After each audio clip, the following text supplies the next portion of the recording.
A 6 meses de la muerte del comunero mapuche Camilo Catrillanca, el gobierno reactivó su agenda legislativa indígena en una reunión con parlamentarios de la Araucanía.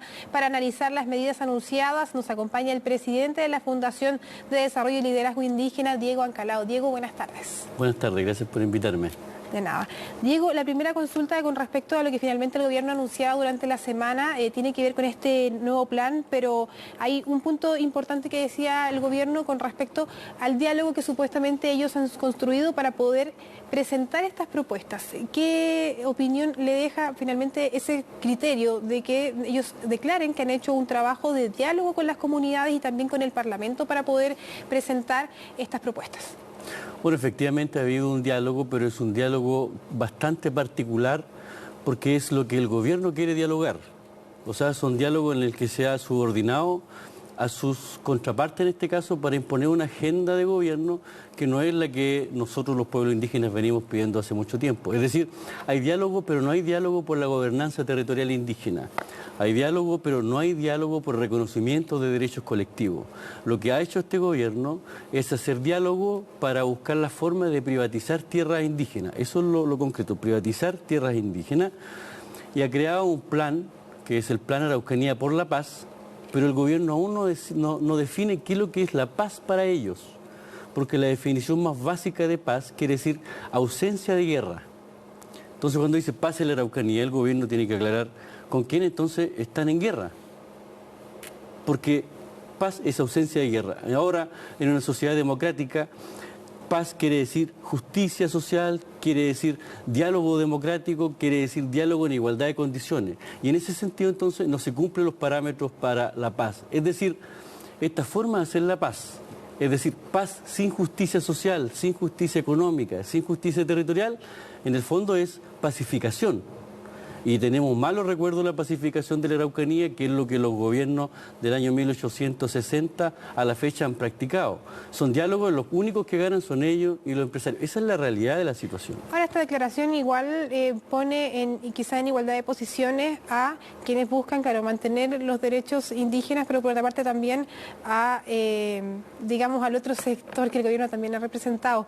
En ese sentido, la situación de Camilo Catrillanca, todos sabemos que finalmente generó un quiebre en el trabajo que se estaba realizando, pero también el gobierno no lo cataloga como una oportunidad. ¿Oportunidad de qué podría ser una situación en la que, claro, finalmente hay un comunero y que generó muchos más conflictos de los que ya habían en la zona? ¿Esa situación cómo la han analizado ustedes en la Fundación? La verdad que considerar a una persona asesinada por la espalda, sin debido proceso, en un estado de derecho vulnerado, no hay ninguna oportunidad.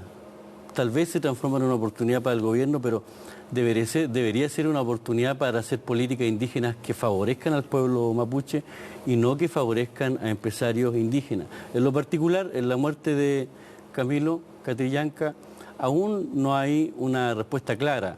Se ha vinculado ministro del Interior, subsecretario, en militarizar la Araucanía, en buscar la paz por medios violentos.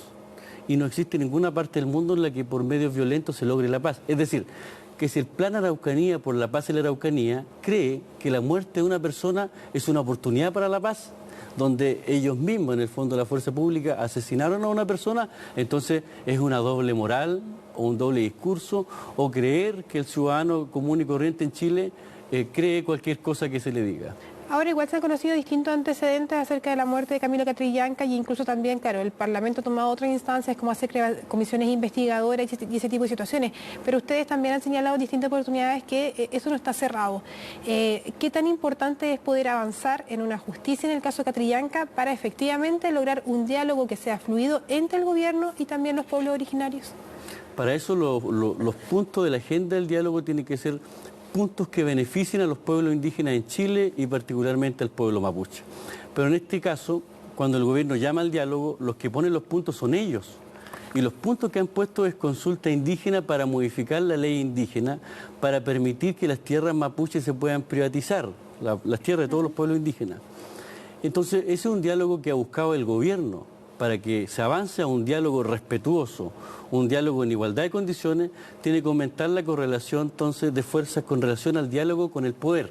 Y en este caso, el poder debería dejar de imponer el diálogo.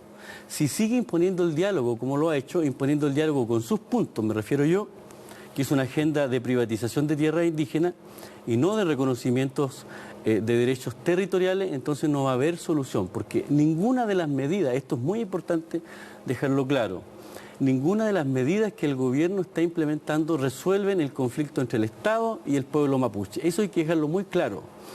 Y si no resuelve este conflicto, todo esto que está haciendo el gobierno es solamente una información errónea, animosa, pero que no resuelve. ¿Y por qué no resuelve? Porque mientras el gobierno no sea capaz de reconocer una deuda histórica de derechos y esa deuda no la capitalice en términos concretos, no va a haber nunca tranquilidad. Pasa lo mismo con la protección de las tierras, lo comentábamos recién, el tema de finalmente la modificación a la ley indígena, la posibilidad de que finalmente estas tierras sean también... transadas en el mercado. Claro, ese punto, me imagino que sí, a ustedes es lo que más también complica, porque no hay un reconocimiento ahí de protección con respecto a las tierras. Mira, yo he conversado con varias personas de las Naciones Unidas y la pregunta es, entonces, ¿cómo modifican una ley indígena justamente en los artículos de protección de derechos indígenas? El artículo 13 es de protección de los derechos indígenas. Esto es muy importante dejarlo muy presente, porque... Primero, la consulta indígena que está haciendo el gobierno, que está haciendo el ministro Moreno, adolece de profundas anomalías. En primer lugar, porque es regida por un decreto que se llama 66, creado en el primer gobierno de Piñera. En ese gobierno ellos crearon el artículo 3, en el que dice, se hace la consulta, pero si es que no hay consenso con los pueblos indígenas, prima la propuesta entonces del Ejecutivo. Por lo tanto, lo que hay detrás de esto es grave porque quiere decir que hay una política de privatización de tierras indígenas, de flexibilizar la ley indígena, de modificar los artículos de protección de las tierras porque hay una política de gobierno para beneficiar a los empresarios. Y eso hay que dejarlo claro.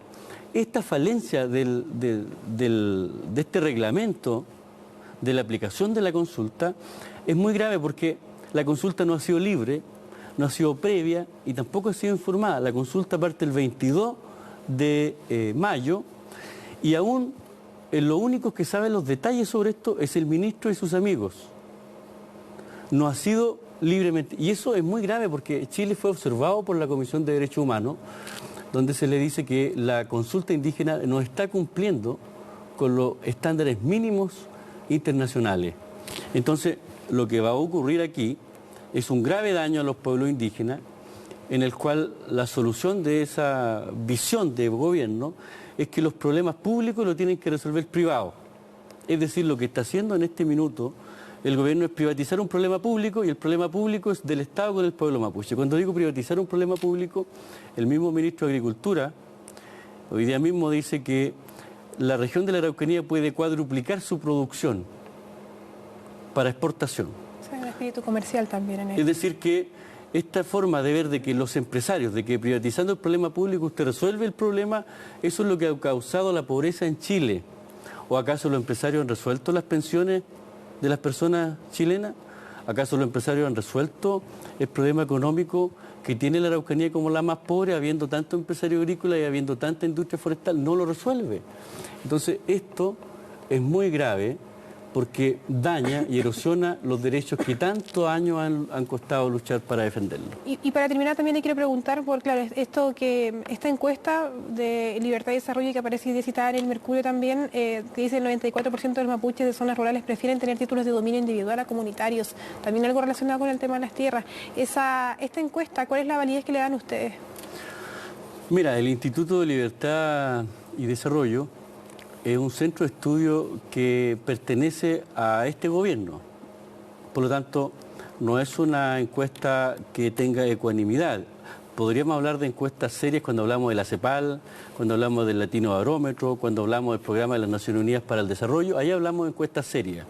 Esta encuesta tiene como misión política argumentar y fundamentar la política del gobierno de privatizar las tierras indígenas y adolece de profunda falencia porque dice el 94% de la población indígena rural, ¿cierto? para que ellos pudieran llegar a un porcentaje mínimo adecuado a nivel rural, estoy seguro que no lo harían en un año. Por lo tanto, no es una... Y esto es muy importante dejarlo claro a la opinión pública. Esta es una encuesta de un instituto publicada por un medio que también obedece a la misma ideología de este gobierno y que es la prueba irrefutable de argumentar y trabajar para justificar una política de privatización de tierra indígena y de erosión de derechos y que no apunta a lo que el país necesita, y lo que el país necesita es desarrollo con identidad, donde los pueblos originarios se desarrollen con ecuanimidad, y esta política de un sector ortodoxo de la política chilena que cree que los empresarios son la solución a los problemas sociales, son las que han causado los graves problemas de pobreza en Chile. Muchas gracias, Diego Ancalao, presidente de la Fundación de Desarrollo y Liderazgo Indígena. Gracias por acompañarnos en CNN Chile. Gracias a ti. Y nos vamos a una pausa, 14,4 grados en Santiago.